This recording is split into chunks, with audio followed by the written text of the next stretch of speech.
Did the flames of Tartarus burn out gamers, or did the light of Olympus pull them through the depths of the underworld?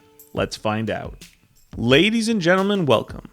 I am BD, and this is Did Anyone Play, a series where we investigate, analyze, and determine the truth about how much gamers have actually played the game in question. A reminder that we aren't concerned about sales numbers or popularity here. This is not a review, and all games are treated equally in our analysis. We always let the data do the talking, and our goal is to learn, keep an open mind, and hopefully find out the truth about our favorite games and the gamers that play them.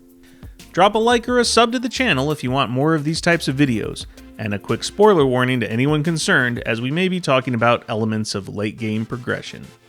So let's find out if anyone actually played Hades. First, a quick overview. Hades is an isometric roguelike developed and published by Supergiant Games. Players take the role of Zagreus, a son of Hades, as he tries to escape the realm of the underworld and reach his mother in the mortal world. Being a roguelike, the dungeons are procedurally generated and provide new challenges to the players in each run, and like other roguelikes, the players can use the rewards from each run to improve attributes or unlock weapons and abilities to use in the new runs. What sets Hades apart is how the whole package is presented, with its narrative, gameplay, art, music, and voice acting all being top tier. Hades was released on Steam in September of 2020.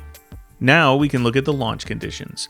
Launch conditions for a game can be a critically important factor in determining success or failure, so we use 4 major factors to put into context the launch conditions.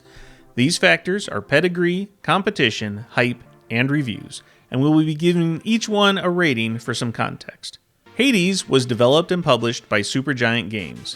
What other games has Supergiant been involved with? Titles like Bastion, Transistor, and Pyre.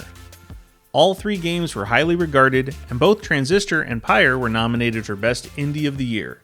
Supergiant has a great track record, so the pedigree for Hades is strong. Next, we can focus on the competition that surrounded Hades when it was released for Steam. What was the gaming release schedule around September 17th of 2020? A few of the larger titles coming out around that time were NBA 2K21, Super Mario 3D All-Stars, and Marvel's Avengers. We will consider these the competition for Hades, and while none of these titles directly compete against an indie title like this, they are such large properties it would be easy to get lost in the shuffle, so we will say that competition for Hades was strong. Was there a lot of hype for Hades? Well, if we look at Google Trends compared to the competition at the time, we see that Hades in blue barely registered compared to the rest. Marvel's Avengers is close, but both Mario and NBA 2K21 were taking all attention at the time. Based on the data we have here, hype was low for Hades. One thing to keep in mind is that Hades has been in early access for more than a year before this official release date, so while clearly the hype is low, the early availability probably had a lot to do with that. Finally, we take a look at the critical reception to Hades. Metacritic has it at a 93, and essentially was received with universal acclaim.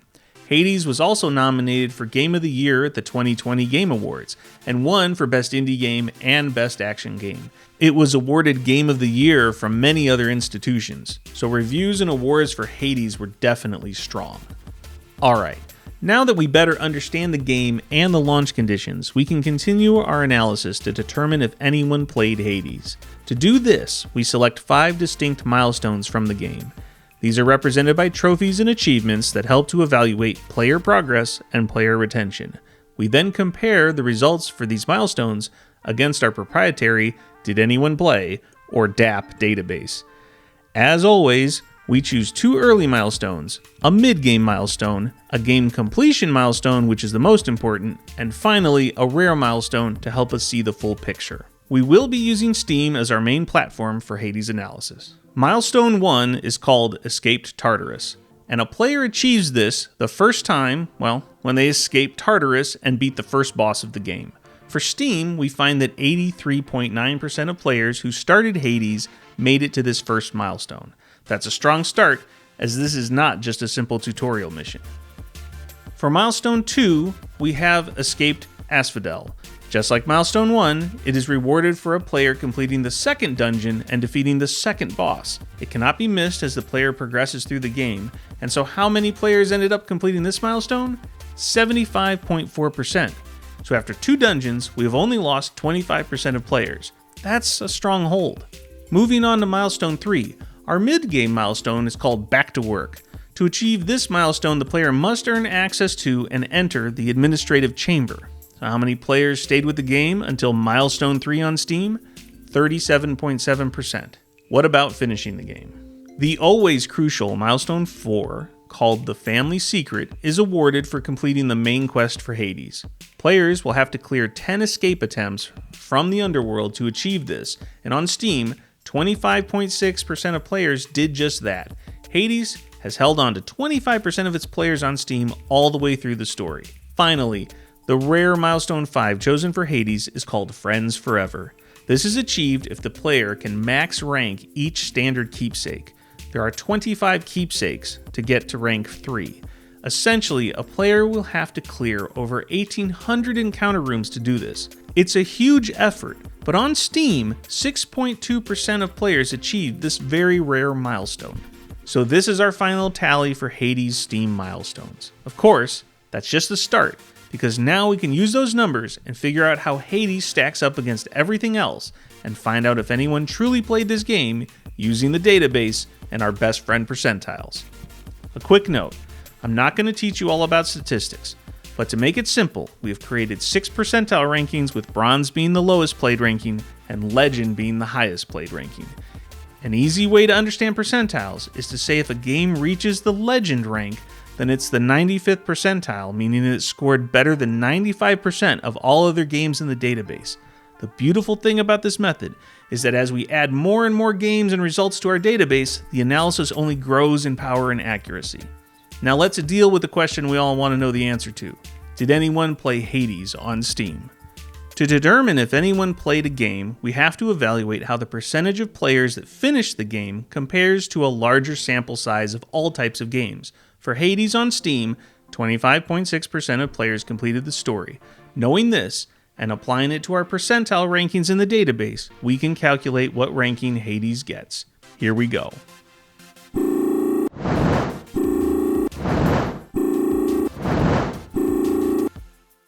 And there you have it. We know Hades on Steam achieved a gold ranking, which means the game performed above industry standard and better than 50% of all other games. In other words, a decent amount of people played Hades on Steam.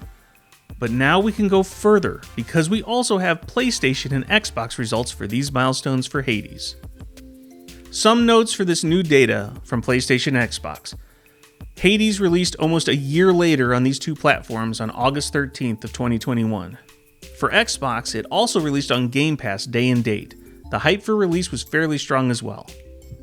Graphically, we represent PS4 in light blue, PS5 in dark blue, Steam in red, and Xbox in green. We have also added the DAP database averages for each milestone in gray for comparison purposes. All 4 start at 100% and show how they progress. Here's the data laid bare in our raw milestone progression chart. What exactly do we see in the data?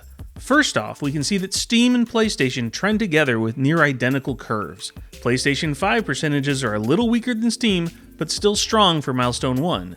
The elephant in the room is what we see on Xbox, where the drop in players right at the start is very harsh. As we move to milestone 2, 3, and 4, Steam and PlayStation stay above the average, while the high loss of players early make recovery nearly impossible for Xbox. PlayStation 4 has the best player retention for milestone 4, and finally, with our rare milestone 5, both PS4 and PS5 finish ahead of Steam, leaving it with the best final player retention by a slim margin. Now we can determine the ranking on PlayStation and Xbox using our database comparison, and we see that Hades on PlayStation achieves a gold rating, same as Steam, meaning above the industry average, and Xbox achieves bronze, so unfortunately, not many people played Hades on Xbox. Now there's a lot to unpack here, and we can tease out some other observations by looking at these results in different ways. It's time for the deep dive. Let's start with progressive player loss. Each milestone shows how many total players have stopped playing the game at that particular point. Again, Steam performs the best with retaining players through the story, but PlayStation sticks right with it, and PS4 ultimately retains the best at the end. Unfortunately, the same cannot be said about Xbox, where we see that players on that platform dropped huge at milestone 1, held on decently to milestone 2 before dropping more at milestone 3. The early lack of player retention on Xbox is just devastating. Moving on to another view of the data we can use is milestone player retention. This calculation only takes into account the player population loss as compared to the previous milestone and shows it as a percentage. This ignores previous milestone loss, so we can look at each milestone transition individually and avoid certain data bias.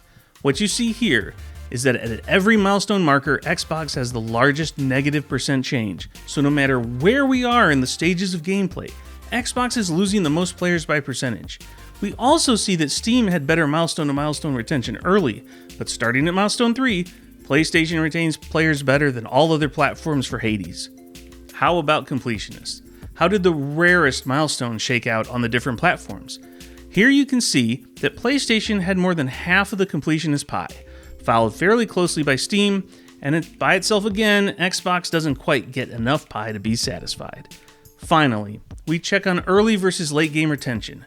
When you read a chart like this, the best performers are further away from the center of the circle. So if we look at our early milestone performance, we can see clear separation between the platforms, with Steam and PlayStation 4 showing strong, and Xbox clearly behind. Endgame retention has PlayStation moving on top, with Steam a very close second, and Xbox still trailing but closing the gap.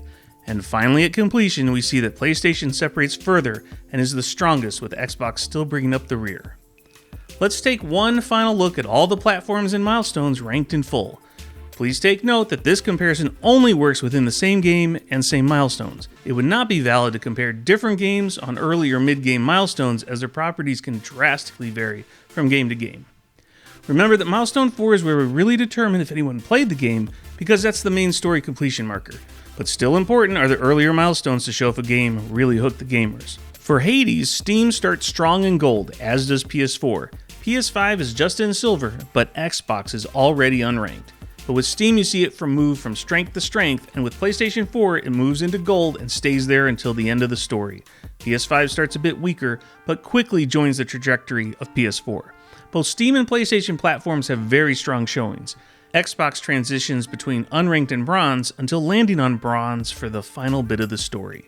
Xbox again seems to be the outlier here. Where the other two platforms perform strong for Hades, Xbox performs weak.